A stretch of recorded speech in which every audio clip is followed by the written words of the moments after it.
going on, guys? It's Justin from the J Media back with another video. So in the last video you guys might have saw we fired up the turbo Mitsubishi Lancer GT. Really excited. This is not the first time I heard it fire up. This is the second time, but I should say I'm so excited because this is the first time that the car is actually out of the same position that's been sitting for the past 2 months in the shop. Actually got the seat out in the light, washed it down real quick, and of course get to hear it start up, you know, give it a couple light revs. So again, the car is really close to being done. Still small little stuff. I believe the car should be going on a lift hopefully today. So right now we're gonna jump the car because there's no battery in it yet, but good to know that even with the I was a little afraid operating the cooler or the blow-off valve might hit the hood, but no, we still have a strut bar. But Long is saying to wait off on it for now, just in case we need to do any work back there in the turbo. Yeah.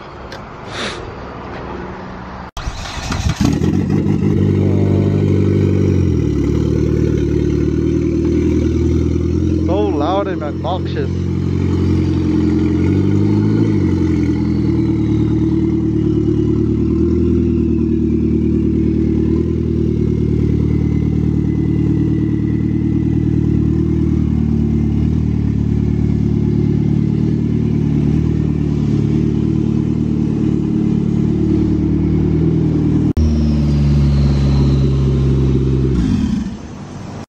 So my car's going on the lift, but before that, car is really low, so we're gonna jack it up before we can put on those arms, and we're gonna try to tackle some of the transmission stuff. So over here we have a transmission. All these are OEM Mitsubishi parts. Transmission CVT filter from Mitsubishi, and we also have like transmission valve body. All these are needed if you have the CVT transmission. Valve body O-ring, valve body gaskets. So all this from Mitsubishi you can get.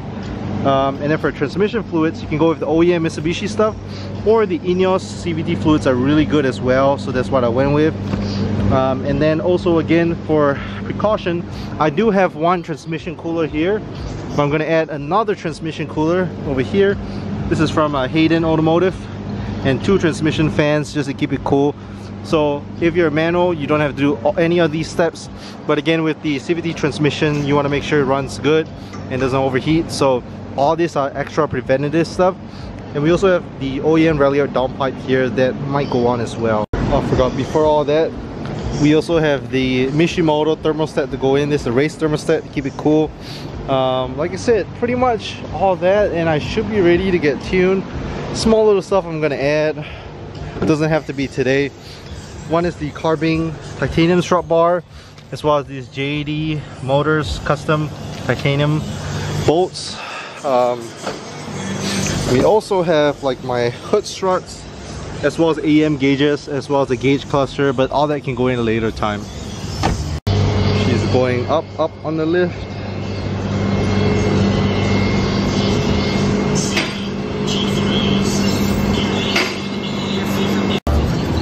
Ooh, turn the seat beat. Can you take 2 muffler shop, or what do you want to do, Justin? So this top part fits. The top part fits, just not this part. What's the easiest way? Probably take 2 muffler shop? Probably, yeah. Cut and weld it. Yeah. Okay. You want me to just cut it? Yeah. Chop it about right there. Yeah, I'll take one. So Rallinspired OEM downpipe doesn't 100% fit. I thought it was gonna just bolt on to the stock Lancer cats, but nope. So we do have to cut it a little bit and then get it welded on at a muffler shop. So we were just discussing earlier about the downpipe. So we were also saying we might want to delete the cat if my tuner is able to not have the check engine light on, bypass the O2 sensor, just so I get more power. We were thinking whether we should get the piping a little bigger, because with turbo cars you can go a 3-inch.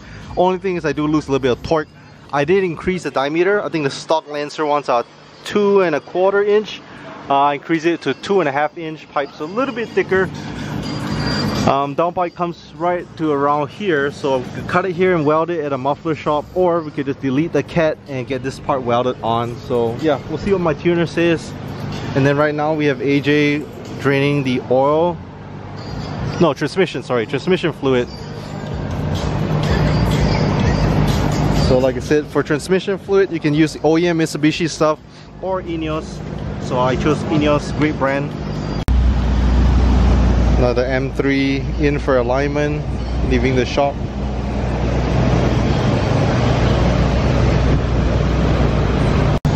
So while the car is on the lift, let me show you guys some of the work done underneath.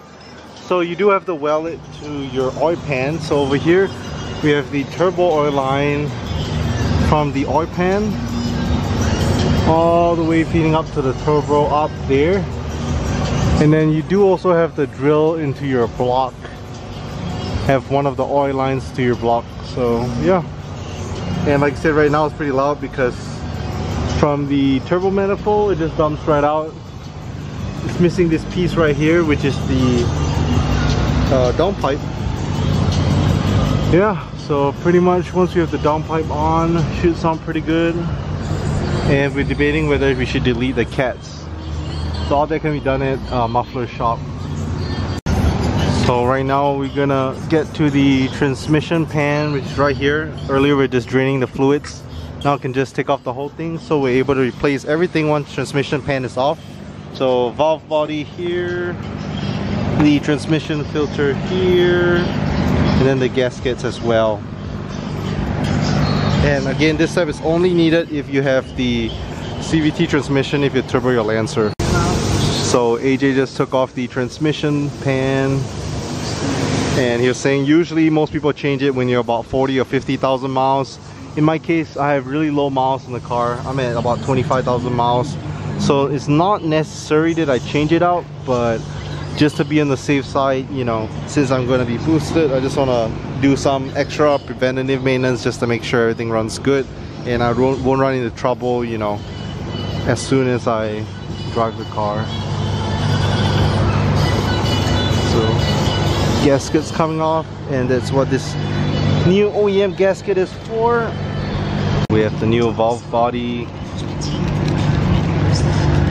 Before that I didn't know I had to change all this stuff, but I was speaking to Tony, one of the turbo Lancers from New York, who recently boosted, well I should say not so recently anymore, almost close to a year ago he boosted his Mitsubishi Lancer. So CVT transmission, and he has the same 4B12 engine. So I just wanted to get some tips from other boosted Lancer owners. So this piece is the valve body, and it'll be replacing this piece right here. So just gotta take off a couple bolts, and then the new valve body goes on. The filter on. The new filter's on. So already. new valve body's on. Filter's on too? Yeah, where's the filter? Oh, the valve body itself? The valve body's up there, so that's going to be next. Yeah, we're okay. The valve body connects to the transmission cooler, so we'll do all that next. Gotcha. The filter's on. So Filter's on, and then gaskets on. So inspecting this one here, it's not too bad, like I said, not too many miles. And AJ was saying usually there's some metal shavings as well sometimes, right? Yeah, almost every transmission will have a little bit. So good to just clean it up, make sure everything's good. If you have metal chunks, you have a problem. It's not good if you have metal chunks.